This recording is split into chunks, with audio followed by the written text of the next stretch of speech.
అంటే యేసుక్రీస్తు వారు ఒక వర్గానికి దేవుడు కాదండి.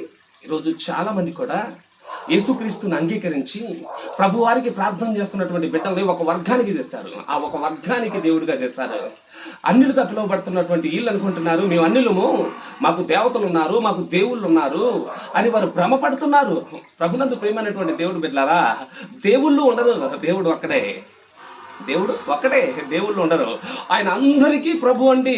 ఒకసారి మీరు లేఖనం చూడగలిగితే రోమీయులకు రాసిన పత్రిక 3వ అధ్యాయం 29వ వచనాన్ని చూడండి. దేవుడు యూదులకు మాత్రమే దేవుడా అంటే, యూదులకు అంటే దేవుడి యొక్క బిడ్డలుగా దేవునికి ఇష్టమైనటువంటి వారిగా పిలువబడుతున్నటువంటి యూదులకు మాత్రమే దేవుడు ఆయన అని కింద అంటాడు. మరలా అన్యజనులకు దేవుడు కాడా అని మరలా అంటున్నాడు. అవును, అన్యజనులకు దేవుడే. అంటే మీరు భ్రమపడుతున్నటువంటి విషయం, అన్యజనులకు కూడా ఆయనే దేవుడు.